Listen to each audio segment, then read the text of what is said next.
한가 넘어가면은 이런 게 있죠. 김종인이 했던 말을 한번 더 곱씹어 볼게요. 안철수가 국민의힘에 들어왔으면 서울시장 후보가 됐을까요? 이게 김종인 씨가 한 말이에요. 그냥 궁금해서 물어보는 거예요. 안철수가 국민의힘에 들어갔으면 후보가 됐을까요? 지금 김종인과 안철수가 감정 싸움하고 있는 거야. 안철수가 나타나니까 조용히 사라져버리는 그 김종인옹 뭐 이런 거 있잖아요. 당신이 말이야 국민의힘에 들어와서 경선했더라면 당신 후보가 됐을 거야. 이렇게 이야기하고 있는 거잖아요. 여러분 어떻게 생각해요? 나경원이 기분 나빠할 것 같아요. 지금 이 말에. 죄송합니다. 앞으로 다시 이런 못된 개그 치지 않겠습니다. 아니 사실 역사에는 뭐 만약은 없다고 하지만 이거 지금 그런 짓 하고 있는 거잖아요. 김종인이. 약 올리는 거죠. 네, 약 올리는 거죠, 사실. 들어왔으면 됐을 텐데 안 돼서 못한 거야. 그거는 사실 오세훈과 안철수를 둘 다 죽이는 겁니다. 저는 사실 방점은 그거라고 봐요. 내 말 들었으면, 그러니까. 너가 내 말 듣고 들어왔으면 됐을 텐데. 그러니까 저는 방점이 내 말 들었으면 부분에 좀 있다고 보고, 저는 일단은 푸나님 질문에 기본적으로 답을 하자면 안 됐을 거라고 생각해요. 저는 그래요 생각. 그러니까 그 배타적인 건데 안철수 갖고 있는 최고의 자산은 중도의 무색무취한 사람들이 나를 지지하는 네. 무기였거든. 그러면 국민의 짐으로 들어가면 당연히 팔이 안으로 굳게 돼 있어요. 문재인 대통령과 단일화하고 박원순 시장하고 단일화했던 사람을 국민의힘의 지지자들이 찍어주겠습니까? 저는 불가능하다고 일단 봐요. 그러니까 김종인 옹이 우리 쪽 진영의 이해찬 역할을 하고 싶은 거야. 자기는 정치의 신이야 지금. 그래가지고 내 말 들으면 다 대선도 할 수 있다고 생각하는데 착각입니다. 정치의 비읍신. 저는 비읍이라고 했습니다. 왜 웃으십니까? 비읍 무시하십니까 지금? 일부러 온라인에 가면 벽신이라고 하죠. 아, 벽신. 아, 그런 표현도 있네요. 벽신이 뭐지? 아, 난 모르겠다. 이제 우리가 여기서 놓칠 지점은 안철수는 지금 국민의힘의 선대위원장을 맡았어. 안철수가 그러면서 이제 국민의 짐에 사실상 합당한 거예요. 이 시점으로. 근데 지금 국민의힘의 최고 지도자는 김종인인데 김종인과 안철수가 이렇게 불협화음이 계속 놔줘야 되거든요. 이게 이제 소위 말하면 뭐 단일화도 아닌 거지만 단일화의 시너지를 내기 위해서는 사실은 김종인이 안철수를 까면 안 돼요, 지금 상황은. 근데 계속 까고 있는 거야, 개인 감정 때문에. 미경이라는 여자를 이름을 그 사이에 두고 이건 말이 안 되는 거거든. 아유, 까고 있네. 그 오세훈이 어제 유세를 했잖아요. 거기에 뭐 김종인, 나경원, 안철수 다 왔는데 안철수가 선대위원장이라고 하니까 근데 안철수 빨간 잠바 안 입고 빨간 넥타이도 안 하고 그냥 회색 양복 입고 왔더라고요. 그리고 안철수입니다 인사하고 제가 험한 말이 나올 수도 있으니 적어온 걸 읽겠습니다 하고 그 뒤부터는 종이에 쓰여진 걸 그냥 계속 읽기만 하더라고요. 그리고 오세훈이 연설하는데 잠깐 한 1분 정도 있다가 바로 가버리고 이게 선대위원장이 해야 될 역할인가 하고 있는 역할인가 잘 모르겠고 서로 이게 단일화가 된 건가 의문이 듭니다. 그리고 마지막쯤에 보니까 오세훈이 연설 끝날 때 이준석이 자꾸 나경원을 밀더라고요.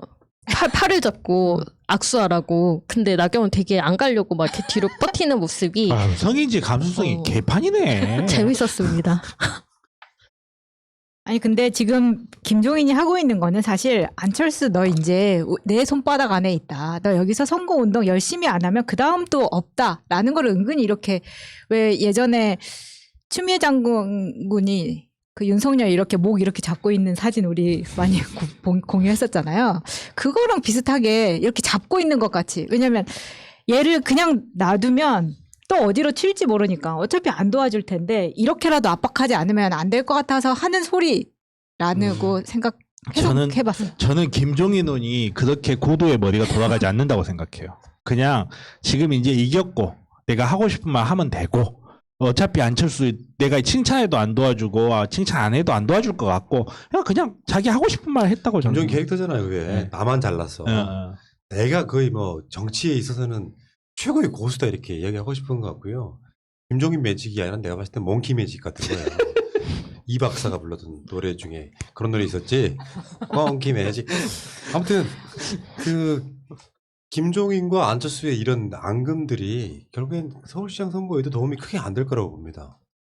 김종인 옹도 성격상 여기서는 안철수를 품어줘야 되거든. 근데 떨어지는 안철수를 계속 약 올리고 있잖아.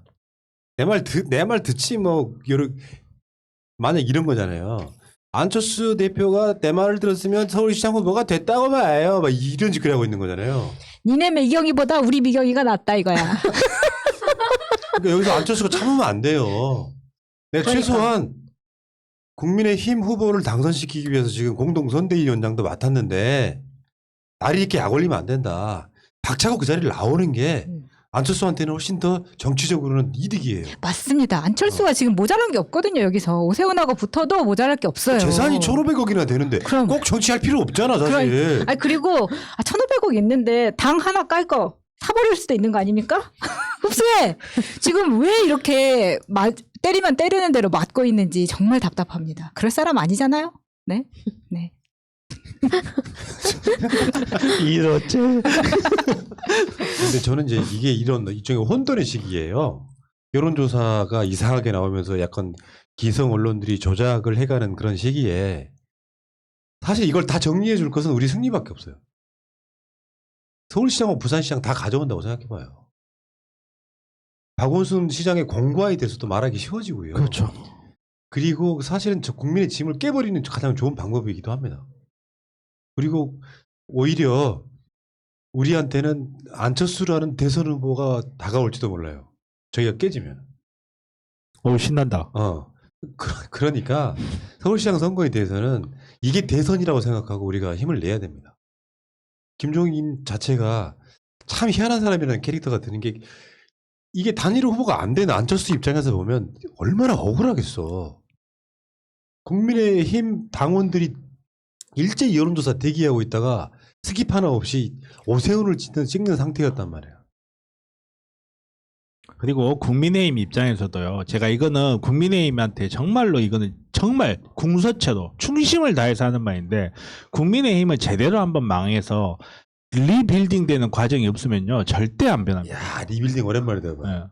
프로야구 팀이 꼴찌라는 팀이잖아. 하이 팀이 리빌딩 하기 위해서는 무슨 짓을 하냐면은 고참 선수들을 싹 빼버리고 그렇죠. 신인들을 대거 투입해가지고 신인들한테 경험을 쌓게 만들어줘. 그게 리빌딩이에요. 팀을 새로 만드는 거야. 근데 지금 안철수는 그 본인이 진 이유가 당 사이즈 때문이지 자기가 오세훈보다는 훨씬 더 훌륭한 후보라고 생각을 하고 있을 거기 때문에 맞아요. 다른 네. 거 사이즈 때문일 수도 있어요. 그래서 코코미디요. 국민의힘 자체를 또 이렇게 내려보는 것도 있잖아요. 안철수가. 그래서 내가 언젠가는 이 당을 먹고 말 거라는 이를 갈고 있을 거다라는 거 생각합니다. 그 과정에 이제 여기 이제 깨작깨작 하시는 분 오늘 선거 벽보가 일찍 붙었더라고. 거기에 3번, 4번, 5번이 없죠. 예, 3번 그렇죠. 정의당 후보 안 냈고.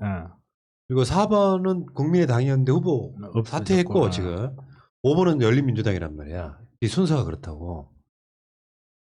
정의당이 임종석 실장의 페이스북 보고 공격을 해. 세상 변한 줄 모르면 진보도 구태가 된다.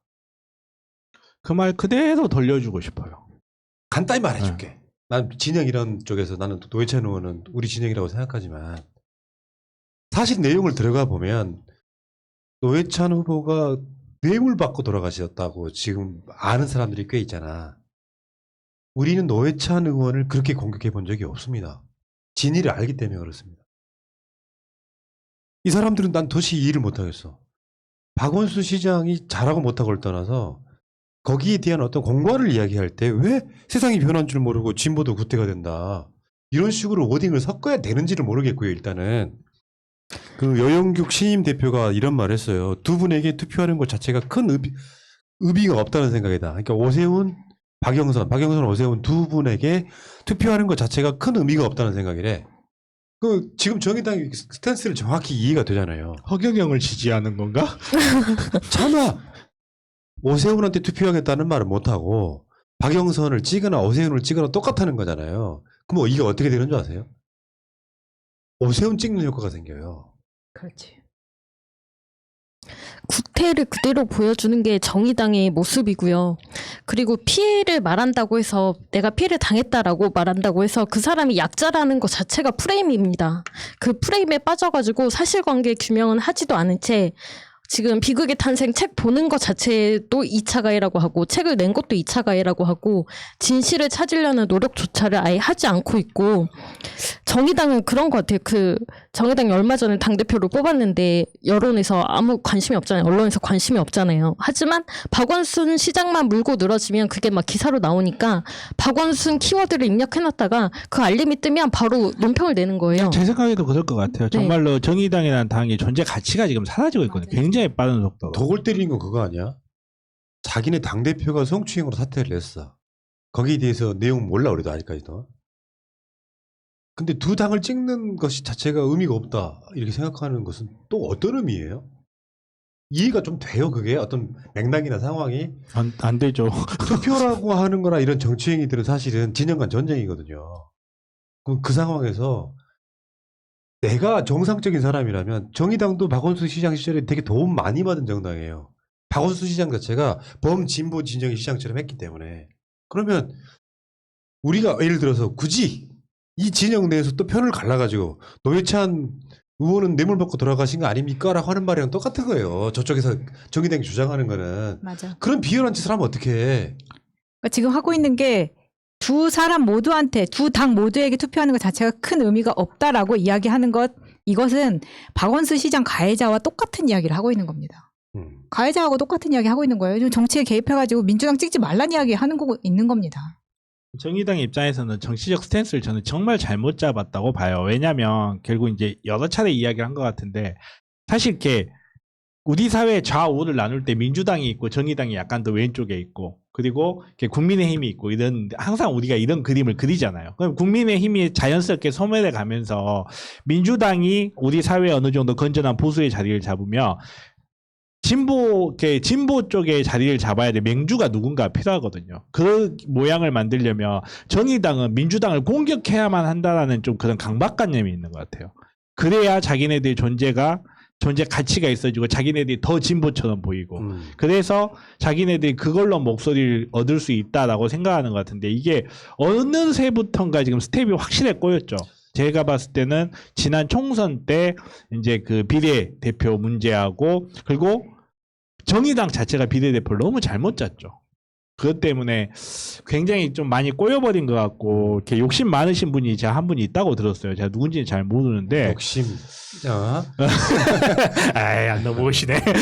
아무튼 이제 그런 영향으로 정의당이 정말 너무 멀리 가버리겠다라는 생각이 듭니다. 정말. 그러니까 이게 전략의 어떤 부재라고 생각이 드는데 전략이 없어 없는 거냐 아니면 그 이야기를 못 꺼내는 거냐 이 차원인데 저는 못 꺼낸다고 봐. 당원의 50% 정도 차지하는 소위 말하는 매관류가 그렇죠. 그 분이 강력하게 막고 있는 상태에서 정의당은 사실은 제가 봤을 때 완전히 망해가는 일본과도 같은 그런 느낌의 정당이 됐어요. 왜냐하면 정의당이 앞장서 갖고 민주당이랑 문재인 정부를 때려주잖아요. 그러면 국민의힘 쪽에서 저 당 이제 민주당 이중대 아니네 소리 들을 수 있을까? 난 불가능하다고 봐. 그러니까 요거는 어떤 흐름으로 가야 되냐면 민주당 다수의 지지자들한테 비례대표라도 정의당 찍어주면 정말 잘 도와주고 개혁적 메시지, 진보적 메시지 잘 내더라 할 때 정의당이 표를 얻는 거예요. 그렇죠. 근데 그런 스탠스 있잖아.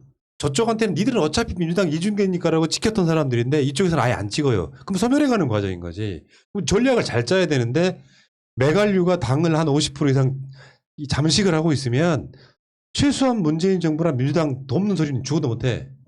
결국에는 양 진영에서 배척당해가지고 소멸해가는 윤석열하고 똑같은 상황으로 난 바뀔 거라고 보는 거예요. 답답하고요. 자, 정의당 분들 잘 생각을 좀 깊게 한번 해보시기 바라겠습니다. 여기까지.